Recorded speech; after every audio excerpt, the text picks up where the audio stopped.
Think how ironic that Whoopi Goldberg and Joy Behar and the rest of the ladies on The View spend their time calling Republicans the conspiracy theorists, but they have been wrong about everything they have said over the last couple of years. I respect everything everyone is saying to me, and I don't want to fake apologize. I'm very upset about that people are misunderstood what I was saying. It's not good for anyone, and it's not good for poor folks. It is not good for y'all because you become slave fodder. It's not a good thing.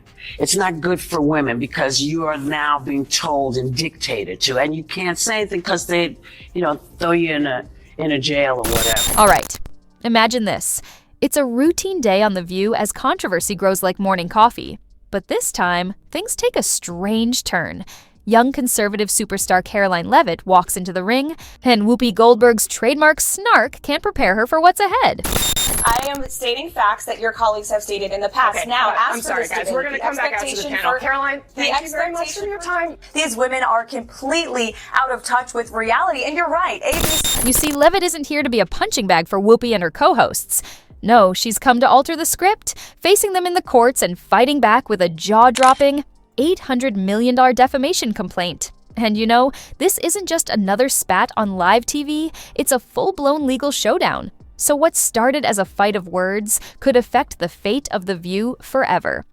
Wait a minute. If you adore material that challenges the ordinary and keeps things honest, it is my delight to have you join us. All right, let's get back to it. So here's how it all kicked off in the courtroom, an arena where the genuine drama unfolded between Karoline Leavitt and Whoopi Goldberg. You may say it was a traditional David versus Goliath situation, except this David came armed with a legal armory, exactly prepared to hit right where it hurts. Voters do not agree with these despicable women on The View. They are wildly out of touch with the vast majority of Americans, and frankly, they should seek immediate. The stakes were tremendous from the beginning. Karoline, the fiery young conservative, elevated a daytime TV argument into a perhaps career-defining event. She wasn't merely opposing the co-host's verbal attacks. She was standing up to a media giant. Armed with her defamation case, she wanted not just justice, but also accountability from Whoopi and her co-hosts. They likened President Trump to Hitler. They have mocked him, they have shamed him, they have lied about him consistently on their show. And it was a joy to watch them on November the 6th when they realized that tens of millions of Americans do not listen to the lies that they have spewed. These women are completely out of touch with reality. And you're right, ABC should wake up. They just paid $15 million to President Trump's future library. That's a great thing for the Americans. As the court processes commenced, the air was filled with expectation. The courtroom was hushed as Whoopi Goldberg entered. Goldberg, who raised a few eyebrows using the Bible to support the idea of kids getting gender change surgeries. Take a look. This is a party that says we believe in parents' rights. You're telling me that as a parent, I'm not smart enough to decide if my child and I need to have gender affirming. Our doctors are not involved. What is going? So I can't decide what my kid reads. I can't decide for my child what my child says is going on.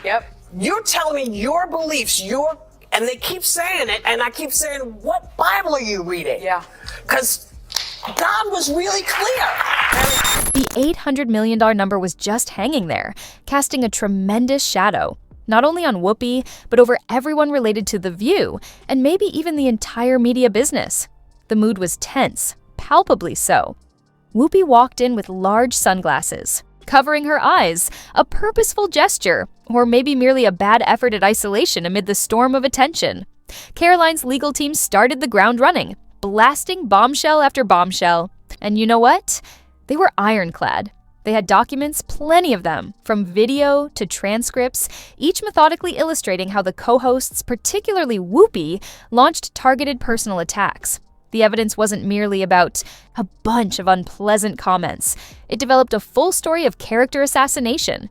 Witnesses mounted the stand, and one by one, they revealed insights that poured fuel to the flames. Many recalled occasions from the broadcast when Whoopi and others questioned Karoline's climb in politics, attributing it to superficial factors like her beauty or alleged wokeness. These weren't merely unverified rumors. They were all recorded on film. Then came the jaw-dropping twist: leaked internal communications from the production staff. Emails and phone records indicated that the producers were aware of the incendiary nature of their statements, and instead of diminishing it, they encouraged it. The narrative shifted. This was no longer just about Whoopi. It was about a society at the standpoint oriented to sensationalize and humiliate. The courtroom gasped collectively when a specific paper came to light. This letter, supposedly sent, among producers, stressed techniques to exploit Karoline's youth and inexperience. These were not merely spontaneous statements. Rather, they were planted and cultivated for primetime dramatization. In the face of all such overwhelming evidence, Whoopi's deadpan facade began to disintegrate. You could see her way transform, a visage of stoic assurance breaking under pressure, displaying weaknesses in the basis of her argument. At one point, during a particularly nasty discovery, Whoopi leaned over to her attorney and whispered. As much as she struggled to hide her sentiments, it was evident that the weight of it all was starting to show. Whoopi's defense tried every tactic in the book. They disputed goal, context, the typical methods. They claimed that producers impacted the show's plot, while presenters like Whoopi were merely following instructions. But there's a clear fact in the domain of journalism. The personality waves the flag. It is they who the audience remembers most. The defense concentrated extensively on the idea that The View, as acrimonious as it may be at times, was essentially a show that presented candid opinions. Whoopi, they maintained, was merely performing a part. But it fell flat when reminded that, despite all, words hold power, and duty does not vanish under the excuse of pleasure. As tensions mounted, The View's internal dynamics came under study. The legal processes were being observed globally, not just by the viewers of The View, but by every media outlet that had played fast and loose with its editorial approach. The question on everyone's lips was simply, how far is too far? Meanwhile, ABC was purportedly holding emergency meetings behind the scenes. The network's reputation was at threat, and so were the contracts held with Whoopi and her fellow hosts. Whispered conversations suggested that the network could be preparing a revision, not only of The View's lineup, but of the entire format. They were feeling the heat, no doubt about it. And it wasn't just about the current presenters.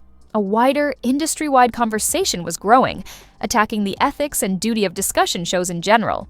If The View could face such charges, who was next? As the trial went on, Karoline sat firmly, illustrating the idea of perseverance.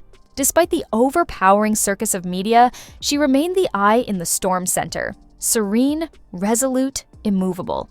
People started recognizing her as more than merely the plaintiff in the lawsuit.